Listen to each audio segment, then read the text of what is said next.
The sorts of people that you get at poetry slams come from all walks of life, all backgrounds, all ages. The variety is massive.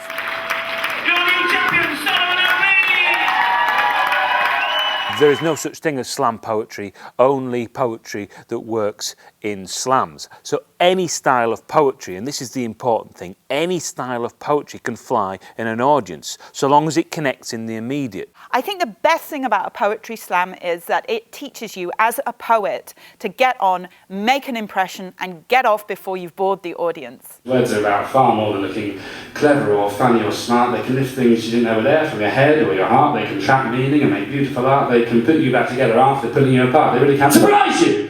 A poetry slam is a live democratic poetry competition where people use 3-minute pre-prepared pieces and get judged by 5 random members of the audience. And this is a central tenet to what the poetry slam is, because it's taking control of the value of poetry away from supposed experts in stuffy academic institutions and giving it back to the people. We don't pick them because of any particular skill set. In fact, often we pick people who've never been to a poetry slam before because we want them to come with a completely clear mind and judge from their gut. You take off the top score in case anybody is voting for their mate or they're sleeping with the poet, and you take off the bottom score in case anybody is sleeping with the poet but doing it badly.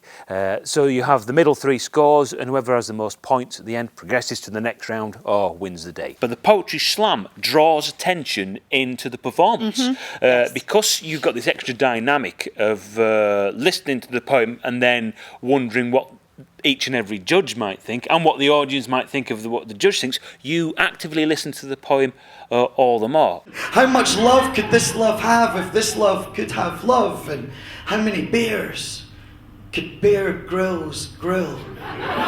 Hammer and Tongue started in 2003. Myself and another poet called Jim Thomas decided to put on a gig because there were a lack of gigs around. He'd been in America and he'd been to the National Slam final there, and he really liked the format of a poetry slam. LOL, comma, hi, sorry for the slow reply, winky face, lopsided smile. I stared at my phone like, what does this mean? Slam has a negative, aggressive sound, doesn't it? It's an onomatopoeia, and it makes it sound to the uninitiated that it's going to be something aggressive, and it's not. Instead, it is prepared pieces of work that hopefully the performers have honed to a high level before they get on the stage. I've got away with words.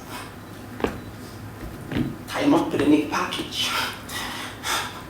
My delivery special like UPS when I'm rapping. Let's do away with words. The poetry slam is restrictive because it restricts you to 3 minutes, but it's not necessarily a bad thing. It's like the 3-minute pop tune, you know, that created a music revolution. And the poetry slam has created a poetry revolution. People often ask me, is a poetry slam fair? We can have a long philosophical discussion on what fair is, but what I do think it is feedback. It's instant feedback to you as a performer of whether your piece worked in that environment. I'm a piston now, a steam train, loud and fast, and she's with me, running, speeding towards the station, and we're almost there. What are you doing?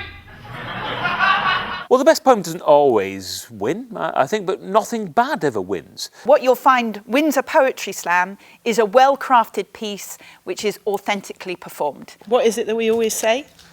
The point is not the points, the point is the poetry. Equality, in all its glory, should taste good and rich. Sprinkle that shit on your food, take it home with you. And if not, well, you'll probably find me at a drag show, trying to keep a little extra kindness in my back pocket. Just still doing whatever I want, really. Let's all just keep doing whatever we want. Yeah!